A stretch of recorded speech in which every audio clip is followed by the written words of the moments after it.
When a crisis hits, how does a country talk to itself about what to do next? Well, we're going to dig into the official archives, the congressional record, to listen for the echoes of history. And believe me, the patterns we found are pretty surprising. Okay, so let's get right into it. We're going to connect two specific moments, separated by more than half a century.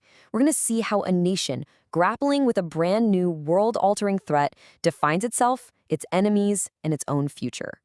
And what's wild is just how consistent that story is.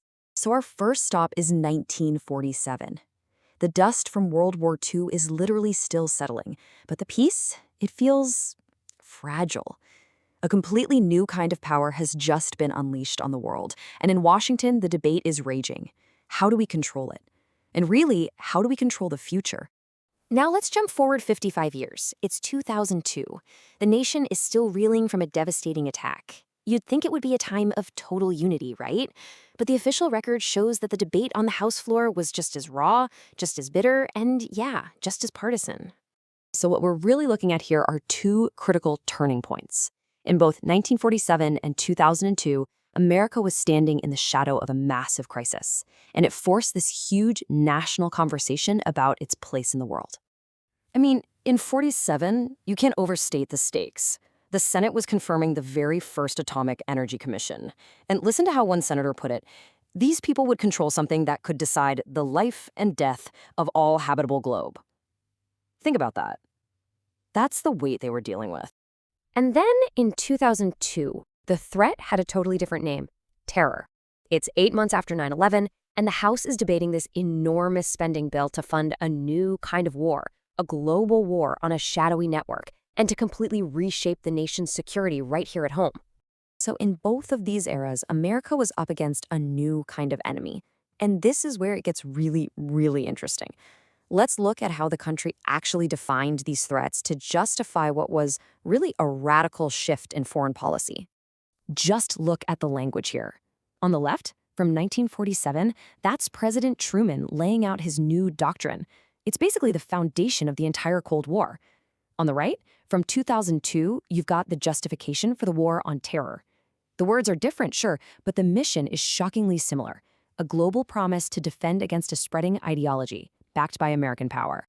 So you've declared this new global mission, but how do you pay for it? A mission like this always has a price tag. So let's look at the dollars and cents behind these new doctrines and the incredible financial commitments they demanded. You gotta see this. This is amazing. We pulled this from a 1947 publication that was read into the official record. It's a newsgram that basically lays out the future with chilling accuracy. It predicts that America's new global role means high taxes for a big military, and that American business, the dollar, will spread all over the globe with the flag following right behind. And boom, there's that prediction coming true. This number, $750 billion, that's the increase to the national debt ceiling they were debating in that 2002 spending bill. It is a massive, massive financial commitment to fund a new global war, basically fulfilling a prophecy made 55 years earlier. But here's something that's really crucial to remember. These massive, history-making decisions, they were not unanimous, not even close. The congressional record is packed with passionate, fierce dissent from both eras, with people warning about the consequences of these new paths. Back in 1947, you had voices like Senator Glenn Taylor from Idaho, and he was warning that by going it alone in Greece and Turkey, the U.S. was basically ditching its commitment to the brand new United Nations and risking a repeat of the failure of the League of Nations after World War I. Fast forward to 2002, and the dissent is just as sharp. But a lot of it was focused on the political process itself. Here's Representative Martin Frost just lamenting that in the rush to pass this bill, his amendments, dissenting ideas, were literally being thrown in the trash without any debate. And of course, the economic dissent in 2002 was loud and clear. Opponents were arguing that this huge new debt was going to be a burden for generations to come, basically mortgaging the future of the very people the bill was supposed to protect. So what's the big takeaway here? The official record, it's not just a dusty book of facts and figures. It's a conversation with the past, and it reveals these echoes, these exact same debates that we just keep having, over and over again. Let's just look at that 1947 newsgram one last time. High taxes for a permanent military, a laser focus on global trade. an assertion of American power wherever its money is. This wasn't just a prediction. It was the blueprint for the world we were living in by 2002, and you could argue the world we're still in today.